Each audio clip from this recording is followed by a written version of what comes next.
হানি trap চক্রের video করায় গাজীপুরের সাংবাদিক আসাদুজ্জামান তুহিনকে খুন করা হয় বলে জানিয়েছেন জিএমপি কমিশনার নাজমুল করিম খান। হত্যাকাণ্ডে ৮ জনের সরাসরি সম্পৃক্ত থাকার প্রমাণ মিলেছে, যাদের সবাইকে গ্রেফতার করা হয়েছে। এদিকে র্যাব জানায় তুহিন হত্যায় জড়িত থাকার কথা স্বীকার করেছেন এক আসামি।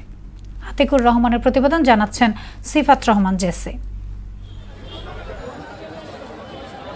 বৃহস্পতিবার রাত ৮টার দিকে গাজীপুরের চান্দনা চৌরাস্তা এলাকায় সাংবাদিক আসাদুজ্জামান তুহিনকে কুপিয়ে হত্যা করে দুর্বৃত্তরা। এর সিসিটিভি ফুটেজ সামাজিক যোগাযোগ মাধ্যমে ছড়িয়ে পড়লে ব্যাপক ক্ষোভের সৃষ্টি হয়। পরে ফুটেজ দেখে হত্যাকারীদের শনাক্ত করে আইনশৃঙ্খলা বাহিনী। সরাসরি সম্পৃক্ত ৮ জনের মধ্যে শুক্রবার গ্রেপ্তার করা হয় কেটু মিজান, তার স্ত্রী গোলাপি, আলামিন, সুমন, শাহজালাল, ফয়সাল ও স্বাধীনকে। র্যাব জানায় তাদের হাতে গ্রেপ্তার স্বাধীন সাংবাদিক হত্যায় জড়িত থাকার কথা স্বীকার করেছে। সাংবাদিক কুপিয়ে হত্যার চাঞ্চল্যকর ঘটনার অন্যতম আসামি স্বাধীনকে আমরা গতকাল রাত্রে শিববাড়ি এলাকা হতে গ্রেপ্তার করেছি এবং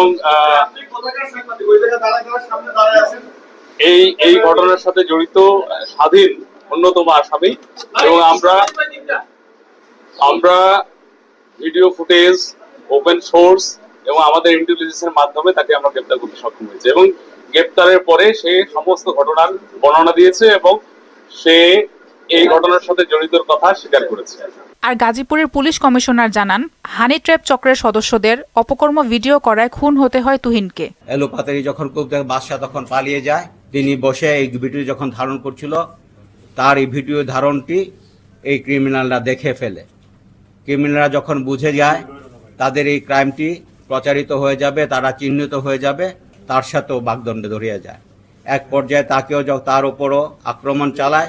সে দৌড়ে গিয়ে একটা মুদির দোকানে যায়, সেখানে গিয়ে তাকে উপর কুপিয়ে হত্যা করে। জিএমপি কমিশনার আরো বলেন, পোস্টমর্টেম রিপোর্ট হাতে পেলেই 15 দিনের মধ্যে চার্জশিট দেয়া হবে। পিএম রিপোর্ট পেলেই আমরা যে কোনো মুহূর্তে চার্জশিট দিতে পারবো আশা রাখি। এদিকে শনিবার দুপুরের পর মামলার আরেক আসামি শহীদুলকে গ্রেপ্তার করা হয়।